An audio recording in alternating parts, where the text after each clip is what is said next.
세상에는 참으로 암울하고 앞으로 무엇을 어떻게 해서 살아가야 할지 알지 못해서 그저 막연한 어떤 시간을 그들은 기다리고 있을 뿐입니다만, 우리에게는 하나님께서 천국이라는 귀한 또 소망을 주셨습니다. 그리고 다시는 사망도 없고 애통도 없고 아픔도 없고 또 그러한 세계 속에 영원한 하늘나라의 왕같은 제사장의 그런 직분까지도 하나님께서 미리 예비하고 있습니다. 오늘 여러분과 더불어서 성령과 신부께서 부르신다라는 주제를 가지고 여러분과 함께 하나님 말씀 살펴보도록 하겠습니다. 여러분, 코로나가 지금 창궐하고 있습니다만 언제 끝이 날지 알지를 못합니다. 겨울만 지나면 끝이 나지 않겠는가? 어떤 계절적인 유행병처럼 생각했습니다. 근데 이게 유행병이 아니라 겨울만 있는 질병이 아니고 1년 사시사철, 그런데 이것보다도 더 감염률이 높은 그런 어떤 질병이 또 창궐 한다고 의학계에 있는 저명 인사는 또 그런 얘기를 지금 하고 있습니다.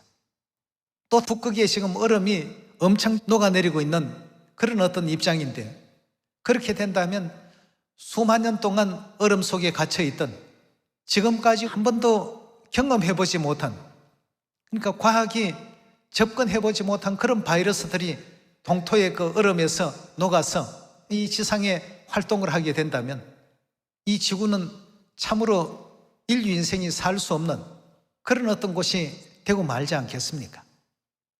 왜 아버지 어머니께서 내게로 오라고 이렇게 요한계시록 22장에 그런 말씀을 부탁을 하셨을까? 사단은 아버지 어머니께로 가지 못하게끔 어떤 것 영생의 길과 생명의 길을 지금 막고 있습니다만, 인류 인생들은 다 찾아와야 됩니다.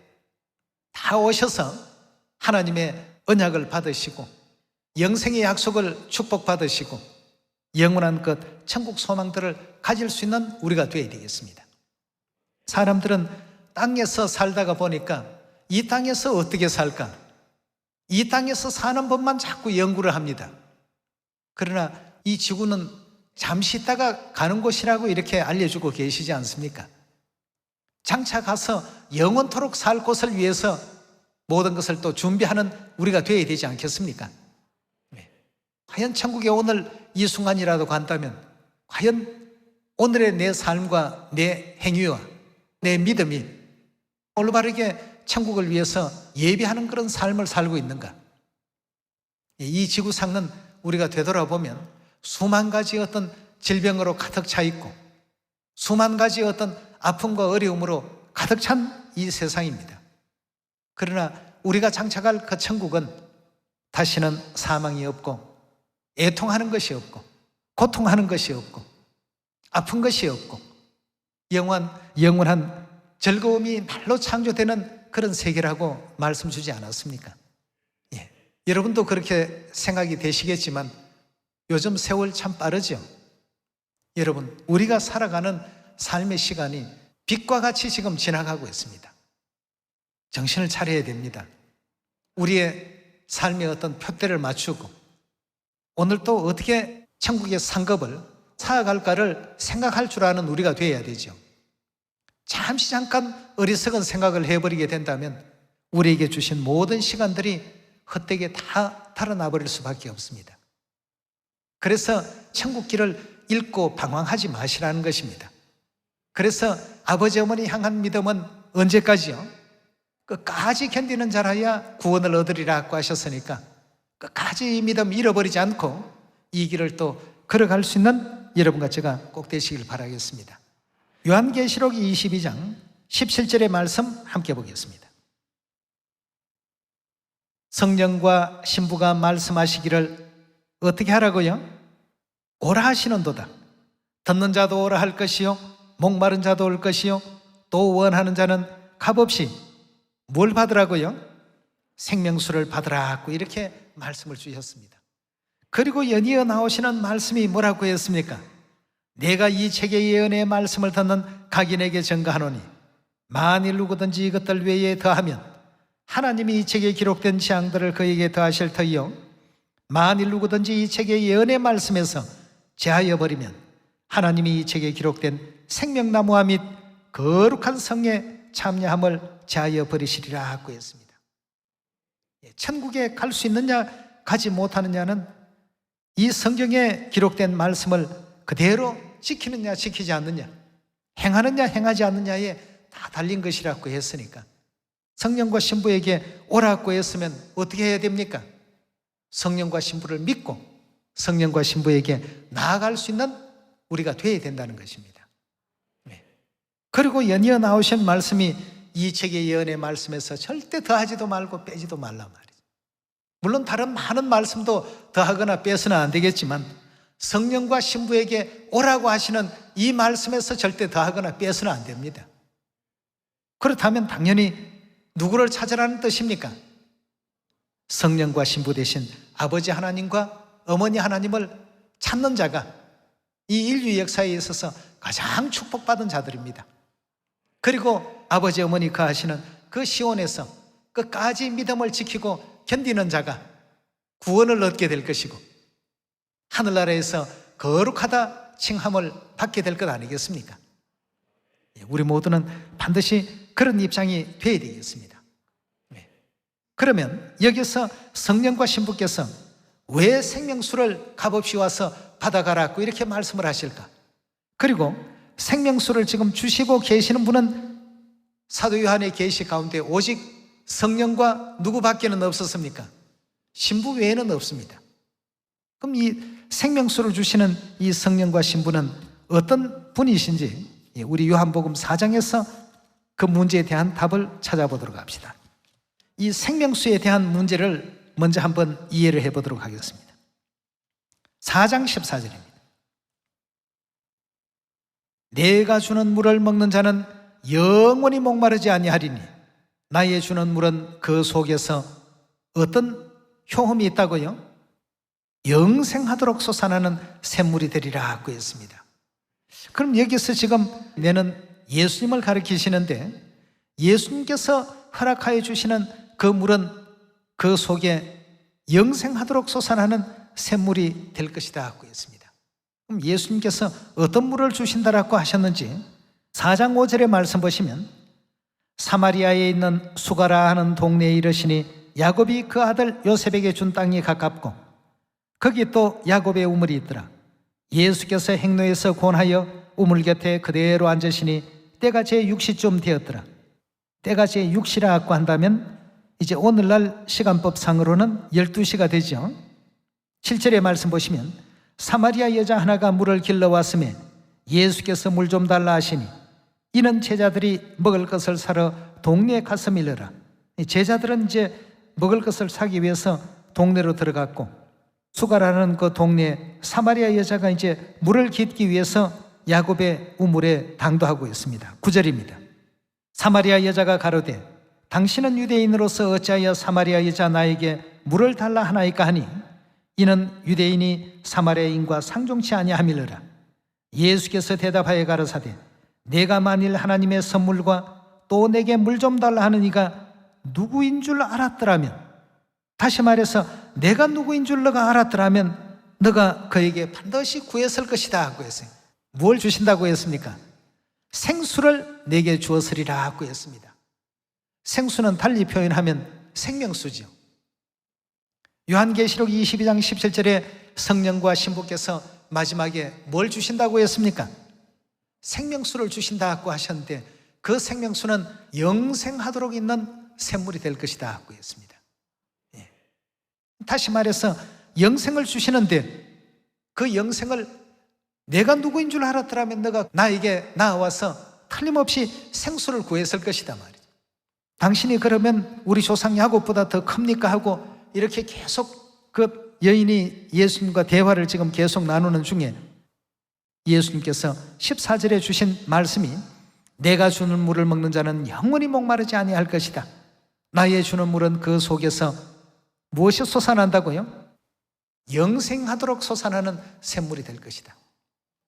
생수를 주는 내가 누구인 줄 알았더라면 너는 내게 영생을 구했을 것이다. 결국 그렇다면 이 생명수 주시는 성령과 신부는 온 인류에게 영생을 주기 위해서 이 땅에 등장하시는 분 아니시겠습니까? 누구든지 목마르거든 내게로 와서 값없이 이 영생을 다 얻어가라고 하셨습니다. 그럼 영생을 주실 수 있는 분은 오직 하나님 외에는 없습니다. 디모데전서 6장에 보면 분명히 그렇게 기록되어 있습니다. 오직 하나님에게만 죽지 아니함이 있고, 즉 영생이 있고 빛 가운데 거하시고, 우리가 지금 여기 요한복음 4장과 요한계시록 22장의 이 두 장면을 통해서 살펴보니까 많은 사람들이 누구인 줄 알지 못하기 때문에 임의로 대하고, 누구인 줄 알지 못하기 때문에 영생하도록 솟아나는 샘물을 요구하지를 않습니다. 찾지를 않습니다. 왜? 우리와 똑같은 육체의 장막을 쓰신 가운데 우리와 똑같은 생활을 하시고 우리와 너무나도 똑같으니까 아무도 그렇게 참으로 빛 가운데 거하시며 우리가 감히 바라볼 수도 없고 감히 함께 할 수도 없는 그런 하나님이셨다는 사실을 알지 못하는 가운데 있습니다. 사마리아 여인과의 이 대화는 단지 그때 있고 많은 어떤 역사가 아니라 오늘날 우리들을 일깨워 주시기 위해서 요한복음 가운데 기록해 놓으신 것 아니겠습니까? 성령과 신부에게 나아가야만 얻을 수 있는 영생이요, 성령과 신부에게 온전히 나아오라고 일러주신 분은 오직 우리 하나님이십니다. 우리 하늘의 모든 자녀들은 그 음성을 우리가 듣고 아버지 어머님께 나아가서 우리에게 일러주신 모든 삶의 방법과 또 삶의 원칙과 우리의 어떤 믿음의 그 시간들을 은혜롭고 또 아름답게 또 진행하는 가운데 천국을 항상 소망 가운데 두어야 됩니다. 이 땅에 한번 여러분 보십시오. 유명하다고 하는 대통령도 5년이면 다 어떻습니까? 자리에서 다 물러납니다. 아무리 좋은 직장도 나이가 되면 다 은퇴해야 됩니다. 어제 많은 사람들이 허리를 굽히던 그런 사람이 오늘에 와서는 아무것도 아닌 사람이 되어버리는 것이 이 땅의 어떤 제도입니다. 여기의 것은 정말 잠깐입니다. 모든 것이 다 한시적입니다. 어차피 시간과 공간에 제한을 받고 사는 세계이기 때문에 어쩔 수 없이 그 시간이 되면 다 내려놔야 됩니다. 그러나 우리가 가는 영원한 천국은 아픔도 없지요.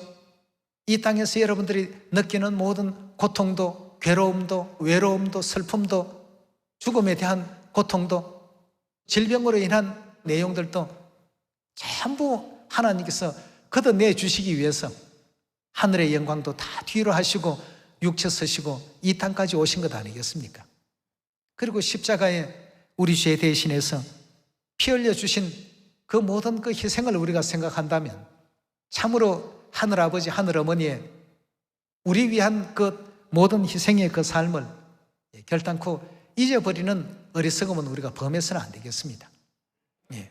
지금 코로나로 말미암아서 한 6개월여 동안 여러분들이 그 교회도 자유롭게 이렇게 또 나오지도 못하시고 예배도 가정 예배를 드려야 되는 상황도 이제 지금 부분마다 많이 또 계셨고, 그러다가 보니까 어떤 사람들은 교회 안 나가니까 믿음이 시들어지는 것 같아.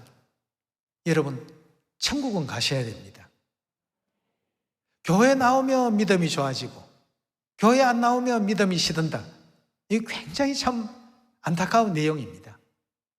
교회에 오시든 그렇지 아니하든 하나님과 항상 동행하는 우리의 나날의 어떤 삶이 되어야 되겠습니다. 하나님이 붙들어 주셔야 우리가 갈 수 있는 천국이죠. 아니 그렇습니까?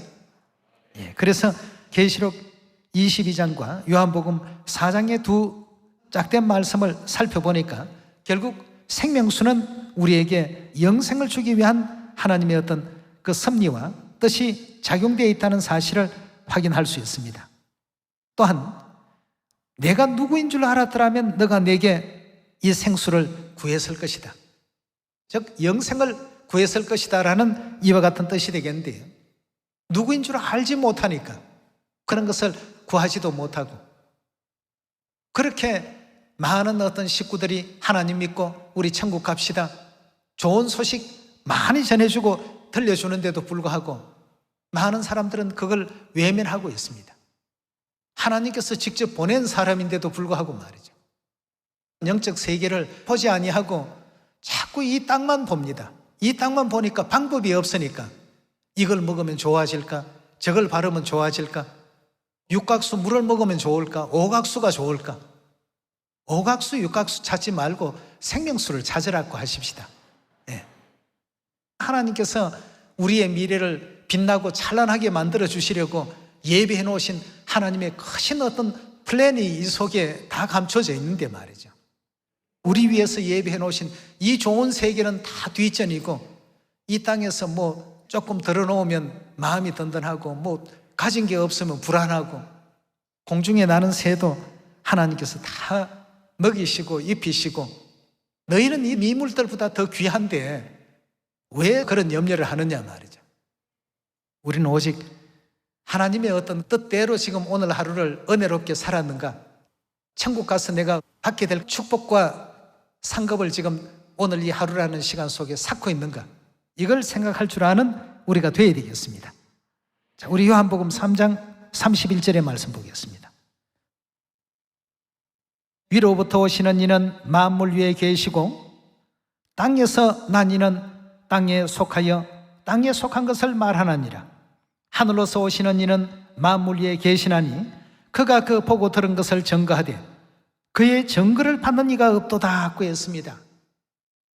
하늘에서 지금 보고 들은 것을 그대로 설명하시고 증거하시는데 성령과 신부께서 이 땅에 오셔서 인류를 다 불러서 천국으로 바르게 또 인도해 가시고자 하시는 것이 하나님의 뜻이신데 그가 그 보고 들었던 것을 그대로 지금 증거를 하고 있는데도 그의 증거를 받는 사람이 없더라고 했습니다. 그의 증거를 받는 이는 하나님을 참되시다 하여 인천하니라. 하나님의 보내신 이는 하나님의 말씀을 하나니 이는 하나님이 성령을 한량없이 주심이니라. 아버지께서 아들을 사랑하사 만물을 그 손에 주셨으니 아들을 믿는 자는 뭐가 있다고요? 영생이 있고 아들을 순종치 아니하는 자는 영생을 보지 못하고 도리어 하나님의 진노가 그 속에 머물러 있느니라 하고 했습니다. 아들 하게 되면 예수님을 뜻하고 그리스도를 뜻하죠. 또 비유적인 입장에 보면 어린 양이십니다. 어린 양을 믿는 자는 영생이 있고 순종치 아니하는 자는 영생을 보지 못할 것이다 하고 했습니다. 이 땅의 사람들은 땅만 바라보고 삽니다만 우리 하늘 사람들은 하늘을 바라보고 살아야 됩니다. 항상 하늘을 바라보면서 이 땅에서의 좀 높고 낮음, 이 땅에서의 조금 더 가지고 적게 가지고 이 차이를 너무 이렇게 여러분 대단하게 생각지 마십시오. 유명하다고 하는 사람, 부유하다고 하는 사람 다 떠났습니다. 아시지 않습니까? 이 땅에서 성공했다. 분명히 그들은 행복할 것이다. 아닙니다. 행복은 천국에 있습니다. 거기에서 하나님께서 다 예비해 놓으셨습니다. 자꾸 이 땅의 신기루를 따라서 이렇게 가다가 보면 결국은 잡지도 못하고 다 허송한 세월만 보내게 되는 이런 어떤 그 삶 속에 살 수밖에 없는데 하나님께서는 참것을 우리에게 일깨워 주시기 위해서 성령과 신부가 바로 길과 진리니까 내가 길이요 진리요 생명이니까 내게로 오라고 이렇게 일러주지 않았습니까? 그러나 사람들은 아무도 오지 않더라고 했습니다. 그 안타까운 그 내용을 우리 요한복음 5장에서 한번 확인해 봅시다. 5장 39절의 말씀 보시면 너희가 성경에서 영생을 얻는 줄 생각하고 성경을 상고하거니와 이 성경이 곧 내게 대하여 증거하는 것이로다. 그러나 너희가 영생을 얻기 위하여 내게 오기를 어떻게 했다고요? 원하지 않더라고 했습니다. 이 얼마나 안타까운 슬픈 사연입니까? 성령과 신부에게 인류가 지금 온전히 다 나와야지만 영원한 영생을 얻을 수가 있는 것입니다. 여러분, 이 땅에서 한 해 한 해 시간이 지나니까 사람들은 자신들이 나이 들어간다는 이 사실에 굉장히 서글프게 생각하는 것 같습니다. 영적인 어떤 세계가 없고 천국이 없다면 굉장히 서글플 것 같아요. 공감이 됩니다. 그러나 우리에게는 천국이 있지 않습니까? 어려움 속에서도 우리가 어려운 그 현실에 자꾸 급급하지 말고, 그래, 우리에게 하나님께서 천국을 주셨지. 내가 갈 곳은 이렇게 어렵지는 않아. 이렇게 아프지는 않아. 이렇게 고통스럽지는 않아. 이렇게 죽을까 봐 걱정하고 염려하지는 않아. 천국을 잊어버리면 안 됩니다, 여러분. 천국을 잊지 마시고 하나님을 잊지 마셔야 됩니다. 성령과 신부께서 이 모든 길이 되어 주실 것이니까 끝까지 아버지 어머님 또 걸어가시는 그 생명의 길, 영원한 영생의 길로 끝까지 또 따를 줄 알고 또 순응할 줄 아는 여러분과 제가 꼭 되시기를 부탁드리겠습니다. 같은 요한복음 6장에 54절 말씀 좀 더 이어서 보도록 하겠습니다. 6장 54절입니다. 내 살을 먹고 내 피를 마시는 자는 뭘 갖는다고요? 영생을 가졌고 마지막 날에 내가 그를 다시 살릴 것이다 하고 했습니다. 내 살을 먹고 내 피를 마시는 자는 영생을 가졌고 마지막 날에 내가 그런 사람들을 다 살리겠다고 약속을 했습니다. 그럼 초림 때도 예수님의 살과 피를 먹고 마신 사람들에게 영생의 약속이 있었던 것처럼 재림 때도 부활의 그 시간에도 반드시 어떤 사람들이 살아납니까? 인자의 살을 먹고 인자의 피를 마신 사람, 즉 성령과 신부에 대한 올바른 어떤 믿음을 가진 사람들에게 영생의 그 약속을 허락해 놓지 않았습니까? 규례로 하나님께서 정하신 것이 바로 유월절인데요, 마태복음 우리 26장 잘 아시는 부분이지만 확인만 한번 해보도록 합시다.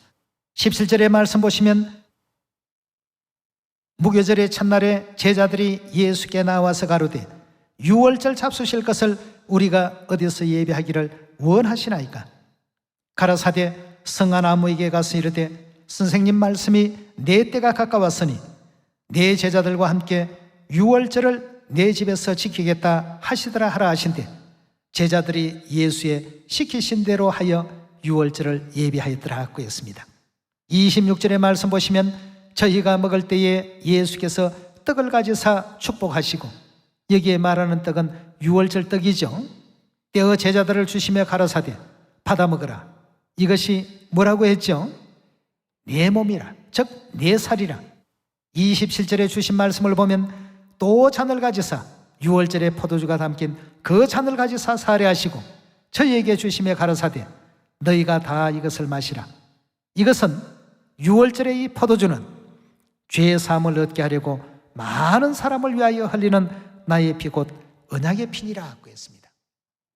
이렇게 하시면서 유월절이라는 이 진리 속에 그리스도의 살과 그리스도의 보혈의 피를 먹고 마실 수 있는 언약을 세우게 된 것이죠. 이 언약을 누가복음 22장에는 무슨 언약이라고 했습니까? 새 언약이라고 이렇게 표현했습니다. 이렇게 하면 너희가 내 안에 내가 너희 안에 있을 것이다 하고 이렇게 약속을 주셨습니다. 그렇다면 이 떡과 포도주 먹고 마시는 이 예식 참으로 중요합니다. 유월절 새 언약을 우리가 지키고 그 예식을 준행해야 될 이유가 과연 무엇인지 갈라디아 3장으로 말씀 한번 옮겨봅시다. 23절의 말씀 보시면 믿음이 오기 전에 우리가 율법 아래 매인 바 되고 계시될 믿음의 때까지 갇혀나니라. 이같이 율법이 우리를 누구에게로 인도한다고요? 그리스도에게 인도하는 선생 역할을 했다고 했습니다.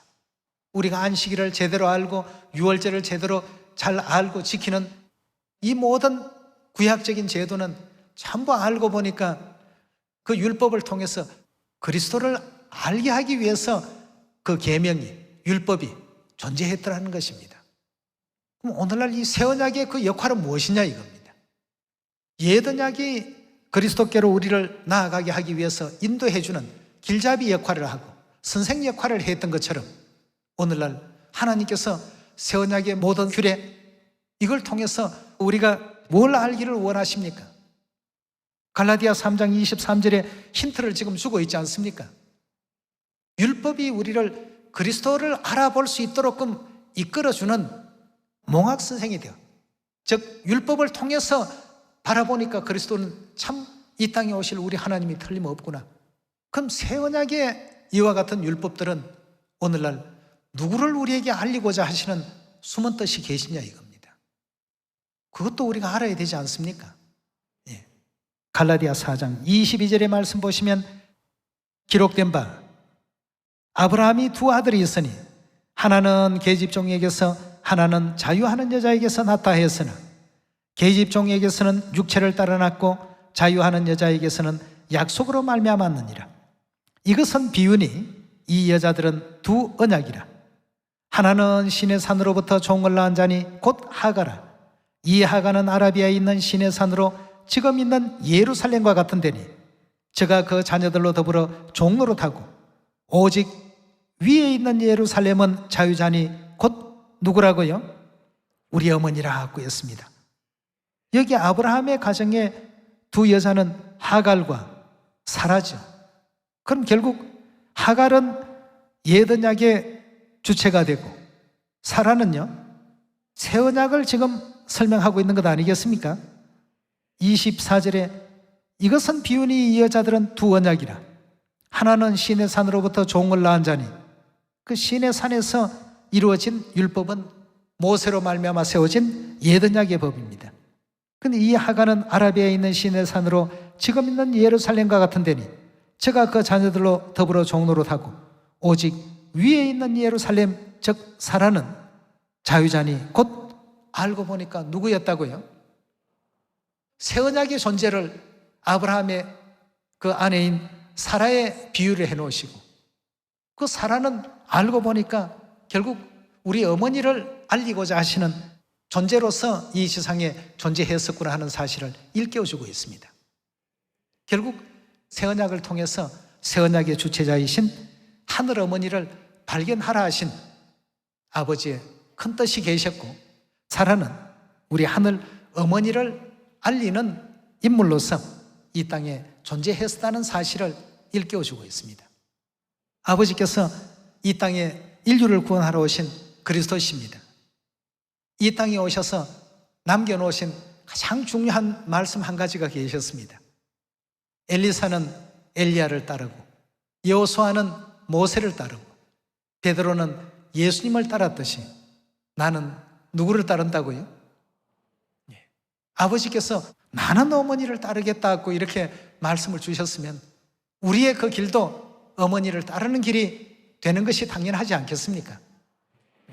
그렇게 해서 하나님께서 자녀들을 위해서 예배해 놓으신 영화로운 그 미래의 삶을 결코 포기하지 마시고 아버지 따라서 어머니께서 가시는 그 영화로운 밝은 미래를 향해서 오늘 또 힘차게 달리는 여러분과 제가 꼭 되시길 바라겠습니다. 말씀 마치도록 하겠습니다. 감사합니다.